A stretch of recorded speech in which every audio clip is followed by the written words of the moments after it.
Alright guys, welcome to another episode of the Metric Bobber Build. Over 1 million of you guys watched my last bobber build, so I figured why not build another one. But this time I want to go a little bit of a different route. I want to use a Japanese bike, an inline 4, something old from like the 1980s. And I think I found the perfect bike. And the cool thing about this bike is I'm giving it away at the end of the build. But I'll tell you some details about that at the end of this video. So let's check this thing out.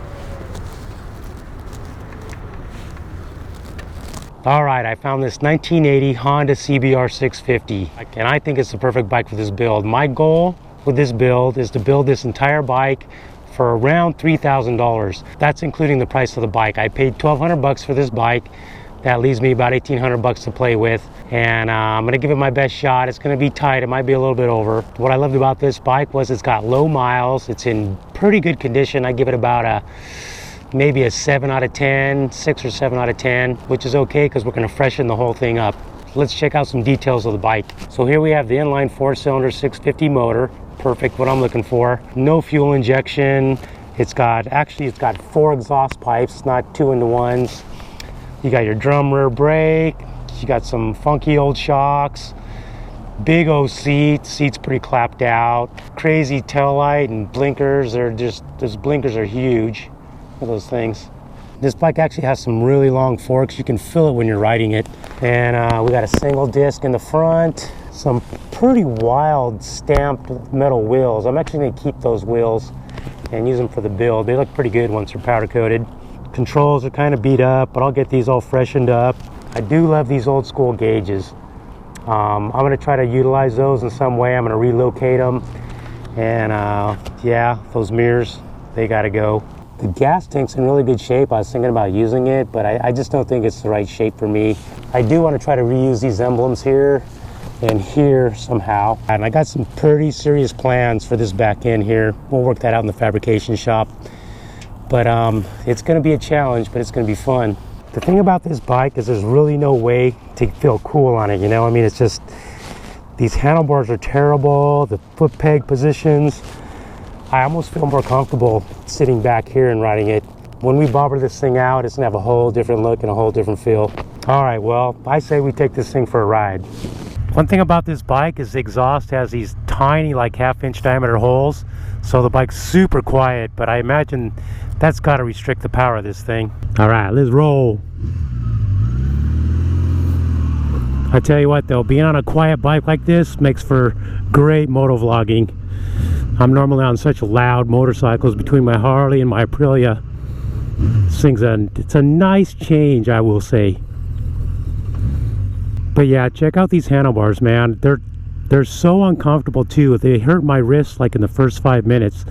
Look at that, 32,205 miles. I have like almost 50,000 miles or more on my Suzuki 1000, and it's a 2016. All right, so let's do some comparisons between this 1980 CB650 and a 2018 CB650. This bike weighs 485 pounds, and it feels light. I mean, it is a light feeling bike. Compare that 485 pounds to today's CB650, which is 454.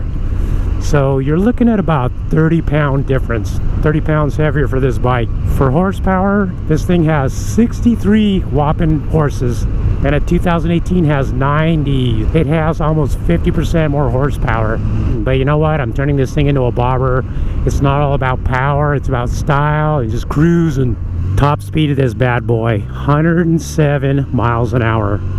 That's right, you heard right, 107. If you were to buy a 2018 CB650, you'd be able to go about 150 on a downhill. That is a big speed difference too. I guess that kind of tells you the horsepower makes a big difference. The way this bike feels, those front forks are terrible, man. They're too long. It's almost like this thing's a mini chopper. You know, choppers have this tendency when you turn and want to like fall in the corners because of the longer forks. I understand this thing's not nearly as long as a chopper, but it just, by today's standards, it handles totally different. It's probably great for back then. Wake up, dude. That would be the most boring, unfulfilling job on the planet. But yeah, I was lucky to find this bike for $1,200. I mean, the thing mechanically is so solid. The motor runs great. It's smooth.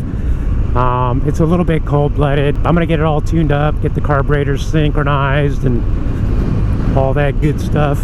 But what's awesome is everything works. The gauges all work, the blinkers all work, the brake lights, you know, all the electrical's dialed. I mean, there's one thing I hate about working on bikes is electrical, because I'm so ignorant about it.